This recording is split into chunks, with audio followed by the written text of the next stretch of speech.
False words are not only evil in themselves, but they infect the soul with evil.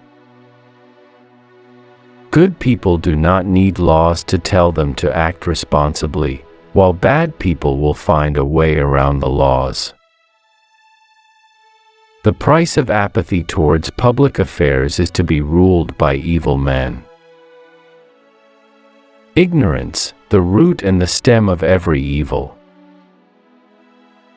Knowledge becomes evil if the aim be not virtuous. No evil can happen to a good man either in life or after death. Pleasure is the greatest incentive to evil. To do injustice is the greatest of all evils.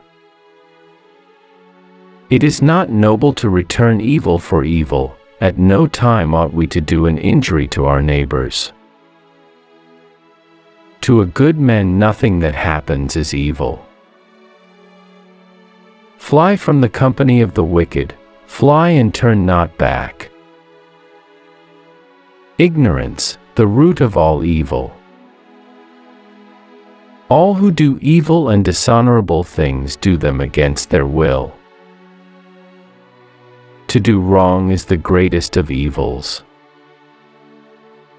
To prefer evil to good is not in human nature, and when a man is compelled to choose one of two evils, no one will choose the greater when he might have the less. To go to the world below, having a soul which is like a vessel full of injustice, is the last and worst of all the evils. No one knows whether death may not be the greatest of all blessings for a man, yet men fear it as if they knew it was the greatest of evils. Lord of Lords, grant us the good whether we pray for it or not, but evil keep from us, even though we pray for it. There should exist among the citizens neither extreme poverty nor again excessive wealth, for both are productive of great evil.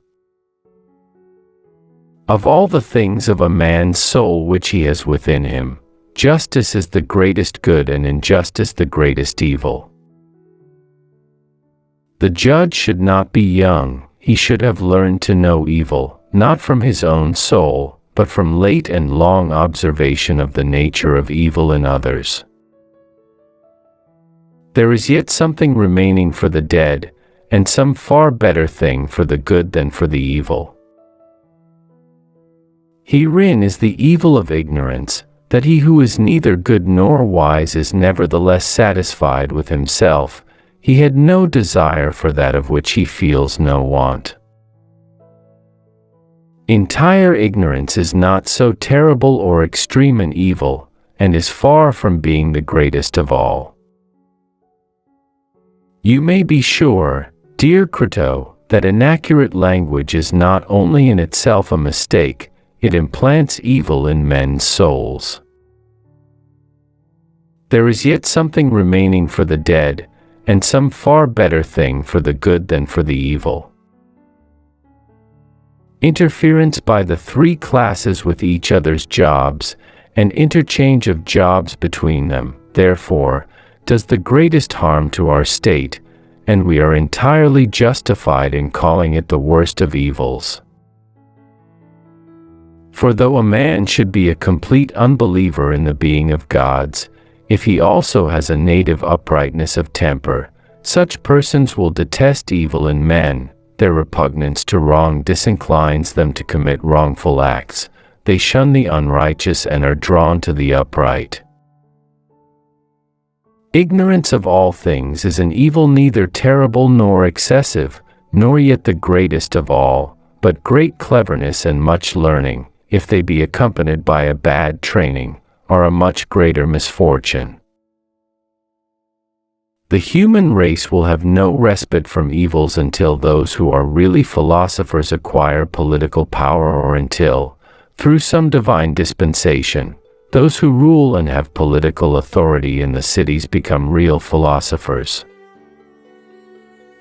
Laws are partly formed for the sake of good men, in order to instruct them how they may live on friendly terms with one another, and partly for the sake of those who refuse to be instructed, whose spirit cannot be subdued, or softened, or hindered from plunging into evil.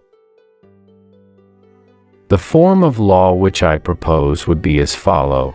In a state which is desirous of being saved from the greatest of all plagues, not faction, but rather distraction, there should exist among the citizens neither extreme poverty nor, again, excessive wealth, for both are productive of great evil. Now the legislator should determine what is to be the limit of poverty or of wealth. When anything is in the presence of evil, but is not as yet evil, the presence of good arouses the desire of good in that thing, but the presence of evil, which makes a thing evil, takes away the desire and friendship of the good, for that which was once both good and evil has now become evil only, and the good has no friendship with evil. Evil is the vulgar lover who loves the body rather than the soul, inasmuch as he is not even stable, because he loves a thing which is in itself unstable, and therefore when the bloom of youth which he was desiring is over, he takes wing and flies away, in spite of all his words and promises, whereas the love of the noble disposition is lifelong, for it becomes one with the everlasting. For the man who makes everything that leads to happiness, or near to it, to depend upon himself, and not upon other men, on whose good or evil actions his own doings are compelled to hinge, such a one, I say, has adopted the very best plan for living happily. This is the man of moderation, this is the man of manly character and of wisdom. No one punishes the evildoer under the notion, or for the reason, that he has done wrong. Only the unreasonable fury of a beast acts in that way. But he who desires to inflict rational punishment does not retaliate for a past wrong, for that which is done cannot be undone, but he has regard to the future, and is desirous that the man who is punished, and he who sees him punished, may be deterred from doing wrong again.